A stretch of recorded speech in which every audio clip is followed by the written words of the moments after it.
Hello there, faithful few. And welcome back to the MS Adventures. Where it's no serenade, no fire brigade, it's just a pyromania.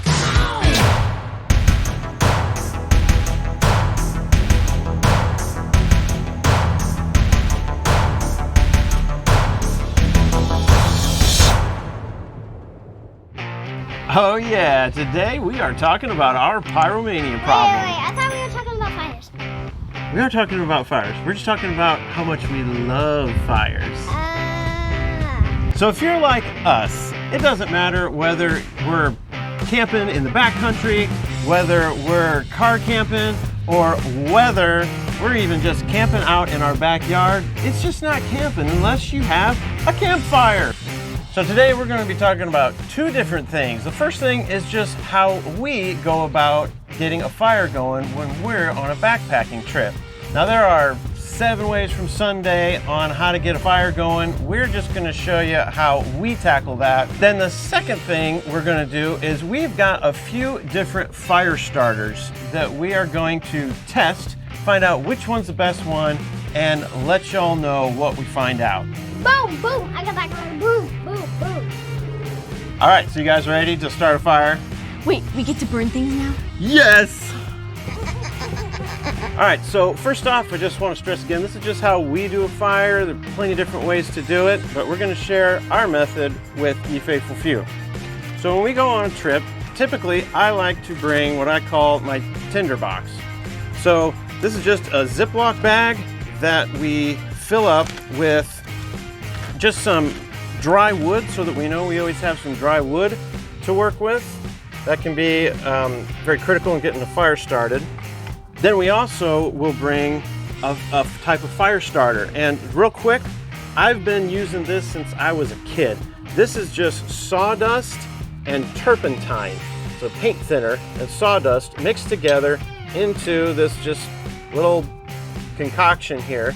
And it is very easy to get a fire going. It burns pretty long. The problem with turpentine is it likes to eat plastic. So I was taking the turpentine in a small glass container, but it's so heavy. And of course, when you're backpacking, trying to lower that weight. So I found a plastic container to use. And this is what happens to some plastics when it is exposed to turpentine. This used to be clear, but it is all foggy and cracked. So that did not work. So I tried a different one, and this little guy, just found in the travel section of a Walmart or Meijer, this plastic actually holds up to the turpentine and does not allow the turpentine to dry out. So this one's been working for us. It's a little more lightweight, and that works fantastic. So typically we'll just have a Bic lighter in our cook kit that we'll use, but just to be safe, I also like to carry in our tinder box here a ferro rod. Wait, where's my ferro rod? Oh, you had it, silly head. So we just got a mini little ferro rod here.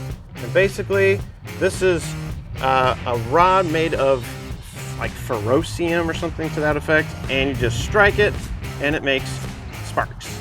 Okay, so you're hiking along and you get to your campsite, and first thing you need to pay attention to is like whether or not the place that you're at allows you to pick up deadfall for even having a fire. In Indiana state parks, you're not allowed to pick up any type of wood or debris that has fallen down. You're supposed to leave it there. But in most backcountry camping situations, you're allowed to pick up trees, limbs that have fallen over, cut them and use them for your firewood. So when you get to your site, find some deadfall, some trees that are down, in order to be able to find something to burn that night. All right, so when you go looking to get your materials to start a fire, the first thing you want to get is a tinder bundle. And all that is basically some very dry pieces. Here in our backyard tree, we have some pines. Got some dead pine needles here, so you can take these, strip them off, and keep them together. And kind of like we did when we did our fire video with the bow and drill, we made a tinder bundle there, and all you're going to do is get all these pine needles and kind of mash them together and get just a small little bit of material that you'll be able to use to really get that fire going. So the next thing you need to get are just some small twigs that you can set on top of your tinder bundle. Rocky Mountain Mister's getting some. Just break it off of your deadfall. Get you a nice little pile together of various sizes of twigs.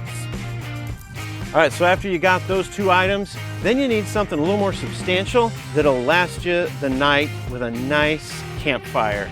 So you go looking around for something kind of thicker, like this. You know, we're in the backyard tree. This is kind of where we put our deadfall items over here. So we got this nice piece here. So we'll just pull this out and we will start cutting it up with the knife that we brought. So you just go down like it. What? No, we got tutu. You got the Silky Gone Boy. Yep. Why don't we use that instead? So be careful opening your silky saw. I mean the saw.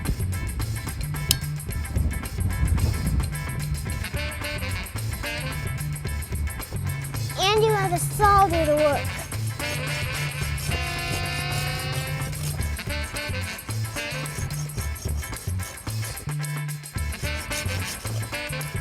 Just like that. Okay, so there was our tinder bundle we put together. We'll take our fire starter,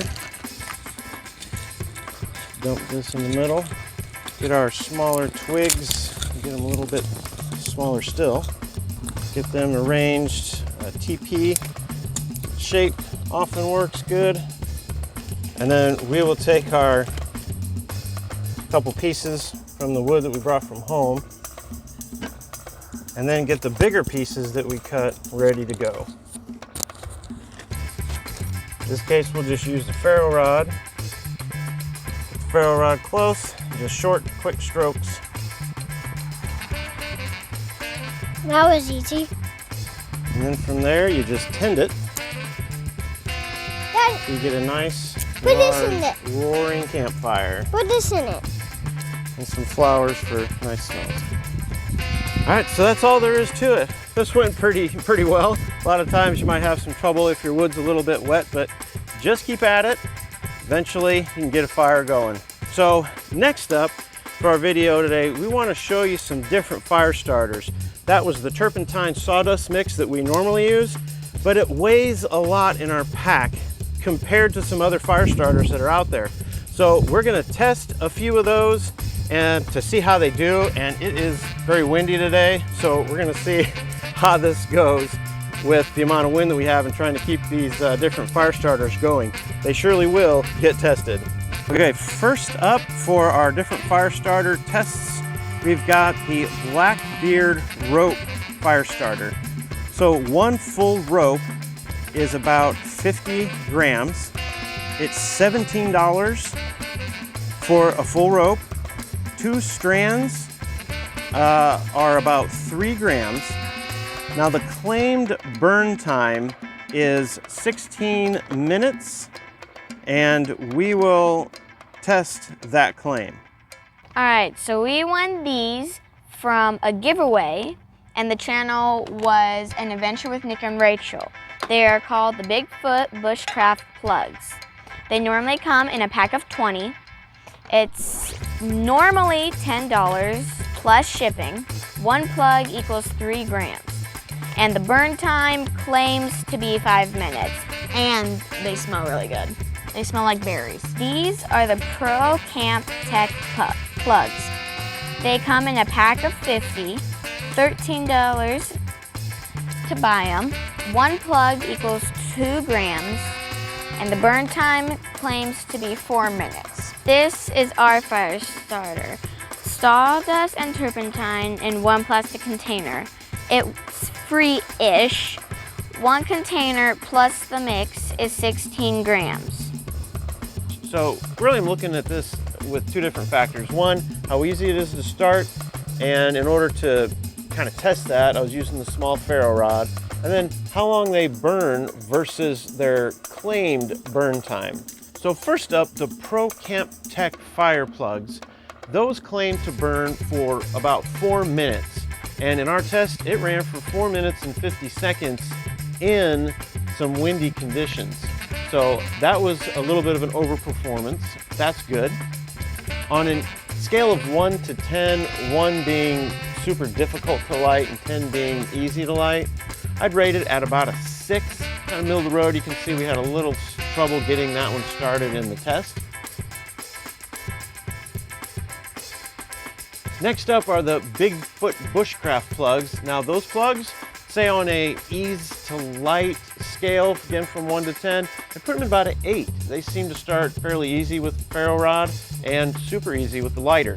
Then one plug's claimed burn time is 5 minutes, and ours ran for about 5 minutes and 35 seconds. So we don't have a claimed burn time on our sawdust and turpentine mixture, but it ran for about 4 minutes and 50 seconds. And on a ease to light scale from 1 to 10, 10 being the easiest, it's a 10. That stuff takes off like that.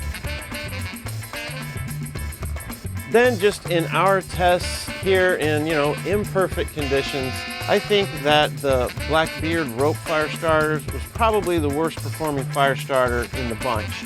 On an ease to light scale, I'm putting it at about a 3. You can see it took us a while to get that going with the ferro rod.